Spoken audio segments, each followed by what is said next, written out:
ये लोग सठिया गए हैं, सठिया रहे हैं।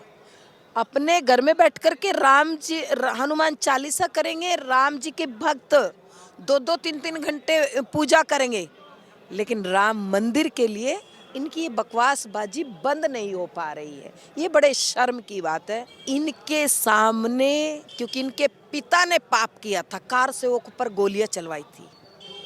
इनके सामने वो पाप आएगा। सत्ता के बाहर निश्चित 24 में भी बाहर रहेंगे, उत्तर प्रदेश में कभी नंबर नहीं आएगा। तो वो मस्जिद नहीं थी भाई, मस्जिद कहना ये पाप ले रहे हैं। ये शर्म आएगी उनको जो बाबर के खानदानी है, बाबर की औलाद हो। अब तुम्हारा मंदिर, अब तुम्हारा कभी नंबर नहीं आएगा, चिंता ना करिए। जब श्री राम जन्मभूमि का ताला खुला, उस कोर्ट से खुला था, सरकार कांग्रेस की थी। इनको बड़ा आश्चर्य हुआ, ये उस जज का प्रमोशन नहीं दिया था कांग्रेस ने। ये विरोध जो कर रहे हैं ना, मोदी जी का विरोध करते करते राम जी का विरोध कर बैठते हैं। इनको इतना ही नहीं पता है कि तुम विरोध किसका करें। लेकिन 2024 में आएंगे मोदी जी। नमस्कार दोस्तों, स्वागत है आप सभी का हमारे चैनल में। इस समय हम सरयू किनारे हैं और हमारे साथ एक खास शख्स जुड़ चुकी हैं जिन्होंने राम मंदिर बनाने के लिए काफ़ी संघर्ष किया, कार सेवा भी की है। सबसे पहले तो दीदी आपका स्वागत है हमारे चैनल में। धन्यवाद नेगी जी। आपको कैसा लग रहा है सरयू किनारे इस अयोध्या नगरी को जगमगाते हुए देख के? देखिए, मैंने वो दौर देखा है 1990 का, जिस समय हमने कार सेवा की है और गांव-गांव गली-गली जाकर के हमने राम रथ यात्रा निकाली, चरण पादुका यात्रा निकाली, बहुत सारी यात्राएं भी निकाली। हम कार सेवा में भी उपस्थित हुए और उस समय भी हम यहाँ थे 6 दिसंबर 92 में, जब मुलायम सिंह ने कहा था 1990 में परिंदा पैर नहीं मारेगा। उस समय हम लोग आए थे, पूरी अयोध्या खून से लथपथ थी। ये माँ सरयू का पानी जो आज हम देख रहे हैं ना, ये ऐसा नहीं था, ये बिल्कुल लाल था। ये कार सेवकों के खून से लाल किया हुआ था जी। मैं जानती, मैंने देखा है, मेरी नंगी आंखों ने वो रोती थी उस समय, इतनी मैं रोती थी देख करके कि इन कार सेवकों का क्या गुनाह है। राम जी कब बताओगे? राम जी, हम आए हैं राम मंदिर के लिए, आपके मंदिर के लिए, और कार से ऊपर इतना अत्याचार, इतना अत्याचार। जलियांवाला बाग से बुरा कांड था वो दौर हमने देखा। और आज के अयोध्या को देख करके मन इतना खुश है कि अयोध्या आज दुल्हन सी सजी है, और दुल्हन को देख करके किसका मन प्रसन्न नहीं होगा। इसलिए मैं बहुत प्रसन्न हूँ। अच्छा, कार सेवकों की बात करें तो आज शिवपाल यादव का एक बयान आया है। उन्होंने कहा है कि उस समय जो कार सेवकों पर गोली चलाई थी, वो गोली चलानी उस समय ज़रूरी थी क्योंकि वो अराजकता फैला रहे थे। देखिए, ये लोग सठिया गए हैं, सठिया रहे हैं। अपने घर में बैठ कर के राम जी हनुमान चालीसा करेंगे, राम जी के भक्त 2-2 3-3 घंटे पूजा करेंगे, लेकिन राम मंदिर के लिए इनकी ये बकवासबाजी बंद नहीं हो पा रही है। ये बड़े शर्म की बात है।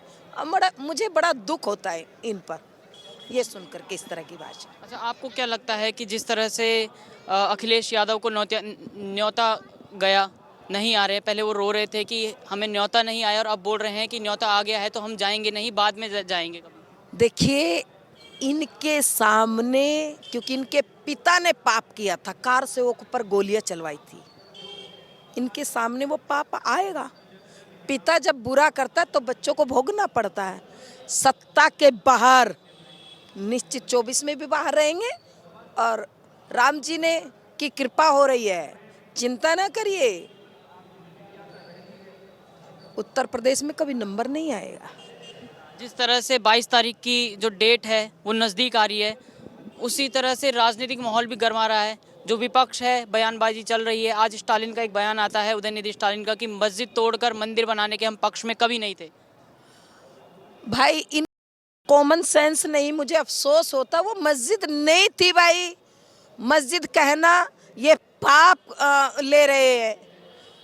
वो ढांचा था, केवल ढांचा।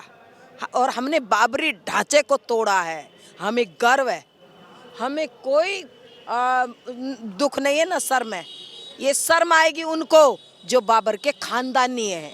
ये बाबर के खानदानी है ना, इसलिए इनको दुख होगा। आपने बाबर का जिक्र किया है, तो हम ये भी कह रहे हैं कि जब हमारा वक्त आएगा तो हम मंदिर तोड़ के फिर मस्जिद बनाएंगे। बाबर की औलादो, अब तुम्हारा मंदिर, अब तुम्हारा कभी नंबर नहीं आएगा, चिंता ना करिए। अब तो पूरे विश्व में मोदी मोदी होगा, राम मंदिर बनेगा। हम कोर्ट से श्री कृष्ण जन्मभूमि की भी लड़ाई लड़ेंगे और ज्ञान व्यापी की भी लड़ाई लड़के हम अपना जो मंदिर है उसको लेंगे। चिंता ना करिए, हिंदू राष्ट्र भी होगा, फिर ये विश्व गुरु बन जाएगा हिंदुस्तान। एक तरफ कांग्रेस ने न्योता ठुकरा दिया है, दूसरी तरफ राहुल गांधी न्याय यात्रा निकाल रहे हैं, तीसरी तरफ मकर संक्रांति के दिन उनके कुछ 100 नेता यहाँ आए थे दर्शन करने अपना झंडा लेकर कांग्रेस के, तो क्या कहेंगे आप? देखिए नेगी जी, ये कांग्रेस का तो दोहरा चरित्र रहा है। सोमनाथ के मंदिर पर प्रधानमंत्री को वो नेहरू जी थे, तो उन्होंने राजेंद्र जी को नहीं जाने दिया था ना, याद है। फिर कहते कि हमने जो है ताला खुलवाया। ये कंफ्यूजन में है, इनको पता नहीं है क्या बात कह रहे हैं, क्या इनका बयान चल रहा है, क्या ये कहने वाले हैं। जब श्री राम जन्मभूमि का ताला खुला, उस कोर्ट से खुला था, सरकार कांग्रेस की थी, इनको बड़ा आश्चर्य हुआ। ये उस जज का प्रमोशन नहीं दिया था कांग्रेस ने, जो आज चिल्ला चिल्ला करके कह रहे हैं कि हमने ही तो ताला खोला था।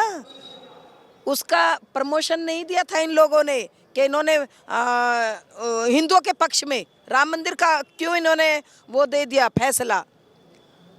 एक तरफ चीख रहे थे टीवी चैनलों पे बैठ करके, हमें न्योता मिलेगा तो हम देखेंगे, हमें निमंत्रण नहीं मिला।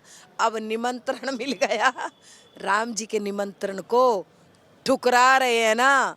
चिंता ना करिए, ये राम जी सब देख रहे हैं, राम जी का काम है।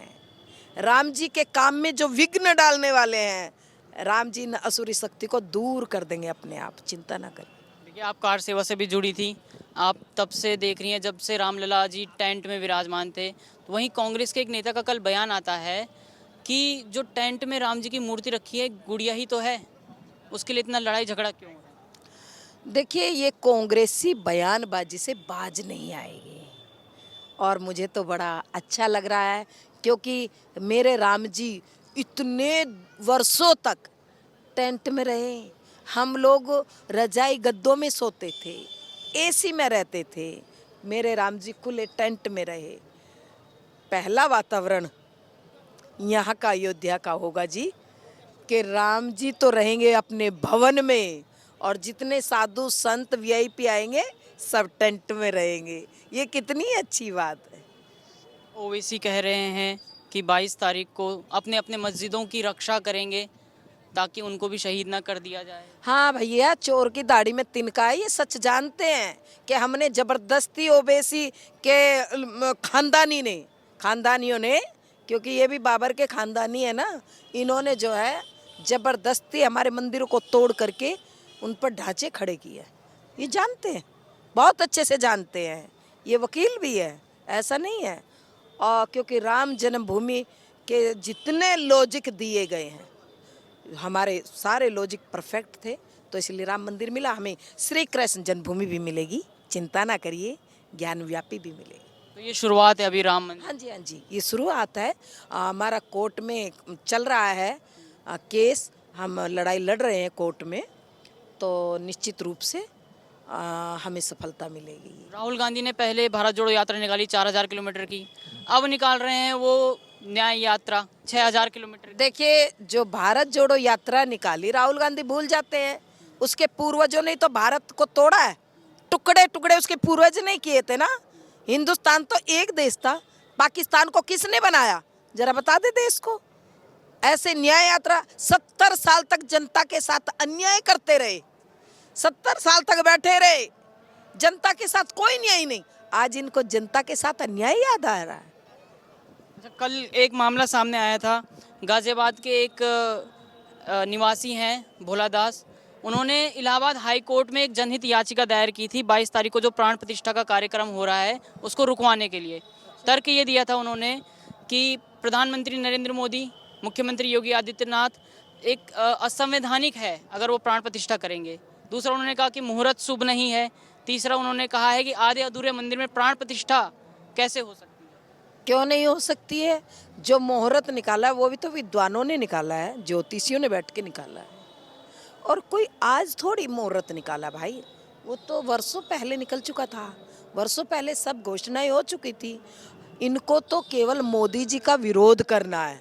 और ये विरोध जो कर रहे हैं ना, मोदी जी का विरोध करते करते राम जी का विरोध कर बैठते हैं। इनको इतना ही नहीं पता है कि तुम विरोध किसका करें। लेकिन 2024 में आएंगे मोदी जी। नेगी जी याद रखना, आपके चैनल पे कह रही हूँ, कोई ताकत उनको रोक नहीं पाएगी।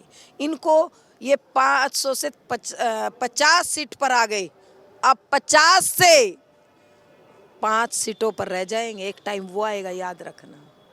आपने 1990 का दौर भी देखा है और आज आप अयोध्या नगरी को देख रहे हैं तो कितना अंतर देखती हैं और अंदर से कितनी खुशी मिल रही है। इतना अंतर देख रही भैया, धरती से और आसमान का अंतर। उस समय की गलियां गलियां गलियां और बड़ी स्थिति बड़ी दयनीय थी, विहंगम सा लगता था। दीवारें रोती थी मानो। लेकिन आज की देखो, अयोध्या पूरी दुल्हन सी सजी हुई है। इसलिए आज हमें बड़ी खुशी है। मेरे पास कोई शब्द नहीं है। मोदी जी और योगी जी को कुछ संदेश देना चाहिए। नहीं, जो काम करे वो बहुत अच्छा करे। मोदी जी तो मोदी जी है, पूरे विश्व में मोदी मोदी बहुत अच्छा काम कर रहे हैं। और योगी जी देश के लिए इतिहास में ऐसा काम कभी ना हुआ। और मोदी जी के बाद क्या होगा उसकी अभी हम कल्पना नहीं कर सकते।